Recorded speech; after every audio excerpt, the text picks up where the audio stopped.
লেবাননের একটা মন্দিরের স্ট্রাকচারে কিছু এমন পাথর লাগানো রয়েছে যেগুলোকে দেখে মানুষ হতবাক হয়ে যায়। এক একটি পাথরের ওজন 3টি ব্লু হোয়েলসের ওজনের সমান।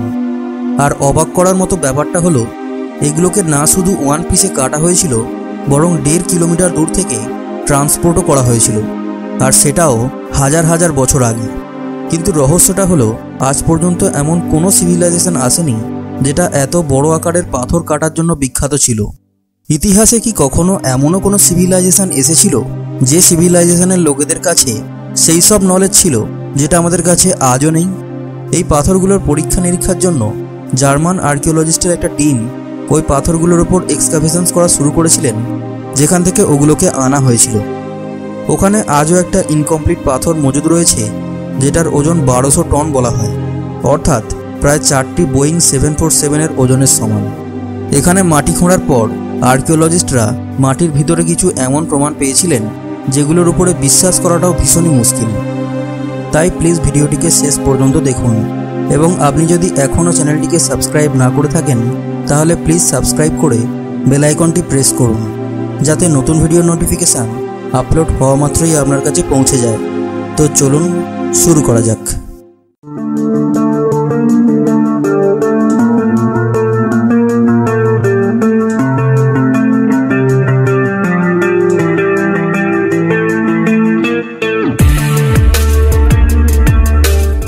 লেবাননের বেকা ভ্যালির ইস্টে বালবেক নামের একটা শহর রয়েছে, যেখানে রোমান এম্পায়ারের কিছু ধ্বংসাবশেষকে পুরো দুনিয়া থেকে লোকেরা দেখতে আসেন।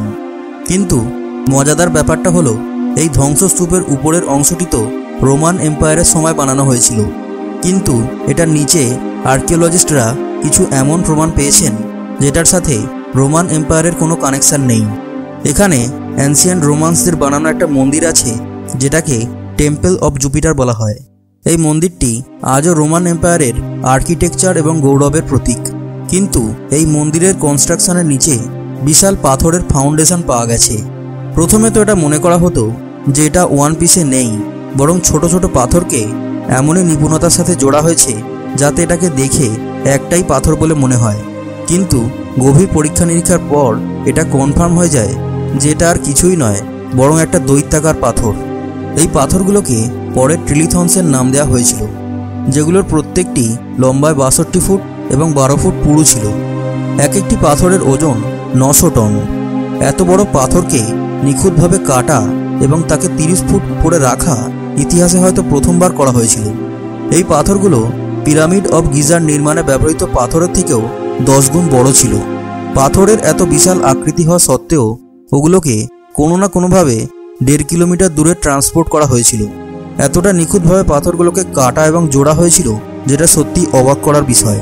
কারণ ওই সময় কোনো মডার্ন মেশিনারির কল্পনা করাটাও মুশকিল ছিল, কারণ একটি পাথরের সাথে আরেকটি পাথরের মধ্যে কাগজের মতো গ্যাপও নেই। রোমান স্ট্রাকচারসে দেখলে এটা বোঝা যায় যে ওনাদের ফোকাস সৌন্দর্যের উপরে থাকতো। ওনারা নিজেদের কনস্ট্রাকশন স্কিলস দুনিয়াকে দেখাতে চাইতেন, কিন্তু ট্রিলিথনসকে দেখানোর জন্য নয়, বরং দফন করার জন্য এখানে রাখা হয়েছিল। কারণ ফাউন্ডেশনের এই অংশ প্রথমে মাটির ভিতরে দফন ছিল। এটা দেখার পর মনের মধ্যে একটা প্রশ্ন আসে যে কোনো সিভিলাইজেশন যদি এত বড় কাজ করেই থাকে তাহলে সেই কাজটিকে কেনই বা লোকাতে যাবে? অ্যানসিয়েন্ট রোমান্স যারা তাদের প্রত্যেকটি স্কিলের রেকর্ড রাখার জন্য বিখ্যাত, সেখানে এই ট্রিলিথনসকে আনা এবং অত উঁচুতে উঠিয়ে রাখার ব্যাপারে রোমান ডকুমেন্টসে কেন কোথাও কোনো উল্লেখ পাওয়া যায় না? এটা থেকে বোঝা যায় যে এই সাইটের কনস্ট্রাকশন পুরোপুরি অ্যানসিয়েন্ট রোমান্সরা করেনি, বরং এনারা তৈরি ফাউন্ডেশনের উপরে নিজেদের মন্দির দাঁড় করিয়েছিলেন। কারণ হিস্টোরিয়ানসদের মতে রোমান্সদের কাছে যেটা সবথেকে বড় ক্রেন ছিল সেটাও শুধুমাত্র 60 টনের ওজন ওঠাতেই সক্ষম ছিল, যেটার জন্য রোমান্সদের পক্ষে 900 টনের পাথর ওঠানো অসম্ভব ছিল। আর রোমান্সরা যে পাথরগুলোকে ক্রেনের সাহায্যে ওঠাতেন তার মাঝখানে ওনারা একটা বিশেষ ধরনের ছিদ্র করতেন, যেটাকে লেউইস হোলস বলা হয়। কিন্তু এরকম কোনো ছিদ্রই আমরা ট্রিলিথনসে দেখতে পাই না। যদি রোমান্সদের কমন ইঞ্জিনিয়ারিং টেকনিক্সের কোনো রেকর্ড ট্রিলিথনসকে কাটা, ওঠানো এবং এখানে রাখার ব্যাপারে মজুদ নেই, তাহলে এত দক্ষতার সাথে এই কাজটা কে করেছিল? টেম্পল অফ জুপিটারের আসল ফাউন্ডেশন আসলে কে বানিয়েছিল? টেম্পল অফ জুপিটারের অন্যান্য পাথরগুলো ফিনিশিং করে লাগানো রয়েছে, কিন্তু ট্রিলিথনসের ফিনিশিংও নেই, আর এতে উইন্ড এবং স্যান্ড ইরোশনের অনেক দাগ স্পষ্টভাবে দেখা যায়, যেন এগুলো হাজার হাজার বছর ধরে এখানেই পড়েছিল। অনেক হিস্টোরিয়ানের মতে ট্রিলিথনস রোমান এম্পায়ারের সময়কার নয়, বরং এটা 12,000 বছরের পুরানো, অর্থাৎ রোমান এম্পায়ারের থেকেও 10,000 বছর আগেকার। যে কাজটি আজকের মডার্ন জমানাতেই করা প্রায় অসম্ভব, সেটা অত বছর আগে কোন সিভিলাইজেশন করেছিল এবং কিভাবে করেছিল, এটা একটা এমনই রহস্য যেটার ব্যাপারে আর্কিওলজিস্টরা আজও কিছু বলতে পারেনি। বালবেকে শুধু এই একটাই ট্রিলিথনস নেই যেটা মানুষকে হতবাক করে দেয়। টেম্পল অফ জুপিটারের কম্পাউন্ডে অনেক পরিমাণ এরকম বড় বড় পাথর দেখা যায়। স্টেয়ার্সের কাছে 800 টনের এই পাথরটিকে দেখুন। এটাকে নাড়ানো কোনো সাধারণ কাজ নয়। এটার পরে চলে আসছি সাউথ ওয়ালে, যেখানে 400 থেকে 800 টনের অনেক পাথর পাওয়া যায়। কিছু পাথর মাটির উপরে আছে তো কিছু মাটির নিচে, কিন্তু কেউই জানে না যে এগুলো মাটিতে কতটা গভীর পর্যন্ত রয়েছে। এগুলোর ফিটিং খুবই নিখুঁতভাবে করা হয়েছে।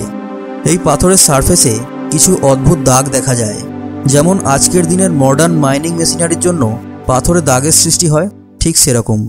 এই দাগগুলি লম্বায় 10 ফুট পর্যন্ত রয়েছে, আর এটা একে অপরের সাথে একেবারে প্যারালাল রয়েছে। আদিম যুগের টুলসের কথা বললে এগুলোর মধ্যে কোনো এমন টুলস নেই যেটা এই ধরনের দাগের সৃষ্টি করতে পারে। কমসে কম হিস্টোরিয়ানসদের রেকর্ডে তো এমন কোনো টুলস নেই। এই রকমের টুল মার্ক চায়নাতে ইয়ানসান কোয়ারির পাথরেও দেখা গেছে। এখানে একটা 16,000 টন ওজনের পাথরের চাই মজুদ রয়েছে, যেটাতে ঠিক ওই রকমই দাগ রয়েছে যেমনটা বালবেকের পাথরে রয়েছে। এইরকমই জর্ডানের শহর পেট্রাতেও এইরকম দাগ দেখা গেছে। পাহাড়ের পাথরকে কেটে এই শহরও কমসে কম 2300 বছর আগে বানানো হয়েছিল। কম্প্যারিজন করলে এই দাগগুলো আজকের মডার্ন মেশিনারির মতোই দেখায়, অর্থাৎ আদিম যুগেও এমন টেকনোলজি ছিল যেটা মডার্ন মেশিনারির মতো পাথরকে কাটতে পারত। কিন্তু অবশ্যই এটার কোনো শক্তিশালী প্রমাণ এখনও হিস্টোরিয়ানসদের কাছে নেই। এবারে চলে যাই সেই জায়গাটিতে যেখান থেকে আসলে বালবেকের পাথর নিয়ে আসা হয়েছিল, যেগুলোর মধ্যে ট্রিলিথনসও সামিল রয়েছে। বালবেক কোয়ারি টেম্পল অফ জুপিটারের থেকে প্রায় 1.5 কিলোমিটার দূরে অবস্থিত। এখানে কিছু অর্ধেক কাটা পাথর এখনও মজুদ রয়েছে। এখানে অবস্থিত এই অর্ধেক কাটা পাথর প্রেগনেন্ট ওমেন নামে পরিচিত। এটার এমন নাম হওয়ার কারণস্বরূপ অনেক ঘটনা প্রচলিত রয়েছে। 68 ফুট লম্বা, 40 ফুট উঁচু আর 40 ফুট মোটা, এটার ওজন 1200 টন ক্যালকুলেট করা হয়েছে। এই পাথরটি একটা অ্যাঙ্গেলে পড়ে রয়েছে, আর এটার নিচের অংশটি এখনও অন্য পাথরের সাথে জুড়ে আছে। যে ব্যক্তি এই পাথরটিকে এই শেপে কেটেছেন, তিনি এই পাথরটির নিচের অংশটিকে আলাদা করার সুযোগ পাননি, অথবা হয়তো কাজ চলাকালীনই ওনাকে এই কাজটি বন্ধ করতে হয়েছিল। নয়তো এই পাথরটাও হয়তো আমরা টেম্পল অফ জুপিটারের সাইটে দেখতে পেতাম।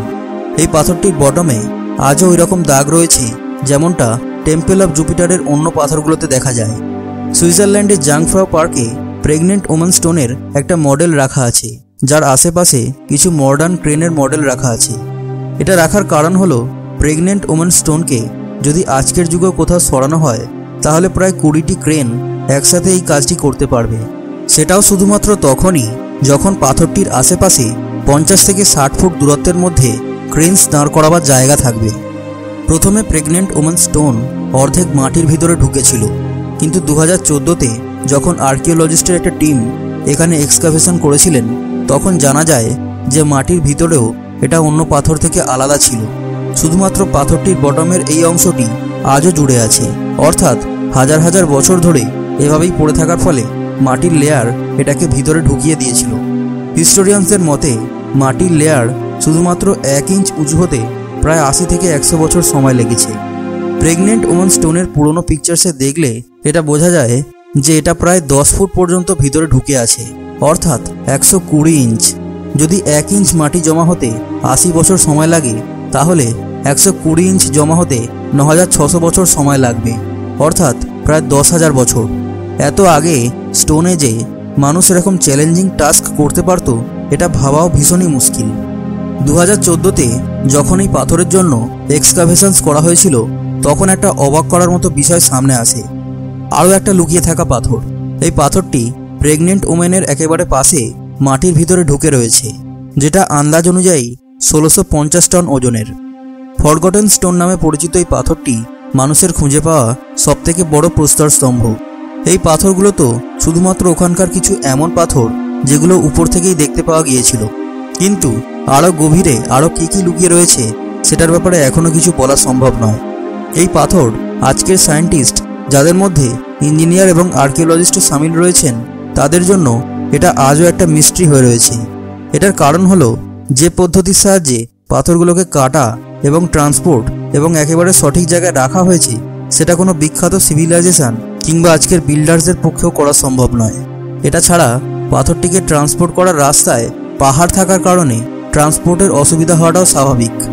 আর তাছাড়া এমন কোনো প্রমাণও নেই যে আদিম যুগে এই পাথরগুলোকে ট্রান্সপোর্ট করার জন্য কোনো সোজা রাস্তা বানানো হয়েছিল যাতে পাথরগুলোকে নিয়ে যাওয়া সহজ হতো। না শুধু নিয়ে যাওয়া, বরং এত ভারী পাথরকে এত নিখুঁতভাবে উপরে রাখার জন্য কিভাবে উপরে ওঠানো হয়েছিল। যদি মেনেও নেওয়া হয় যে অ্যানসিয়েন্ট বিল্ডার্সরা পুলি সিস্টেমের ব্যবহার করেছিল, কিন্তু তাহলেও পাথরের উপরে এমন কোনো চিহ্ন দেখা যায় না যেটা কোনো পুলি সিস্টেমের ইঙ্গিত দিয়ে থাকে। বালবেকের এই ভারী ভারী পাথরগুলো আমাদেরকে একটা সিভিলাইজেশনের ইঙ্গিত দিয়ে থাকে, সেই সিভিলাইজেশন যাতে মানুষের আকৃতি অনেক বড় ছিল আর এদের গায়ের জোর কোনো দৈত্যের মতো ছিল। রিলিজিয়াস বুকস যেমন বাইবেল এবং কোরআনেও এমন মানুষের কথা উল্লেখ আছে যারা অনেক লম্বা এবং শক্তিশালী ছিলেন, আর তাদের কাছে এমন পাওয়ার ছিল যেটা কোনো ফিকশন মুভিজে সুপার হিউম্যানসদের হয়ে থাকে।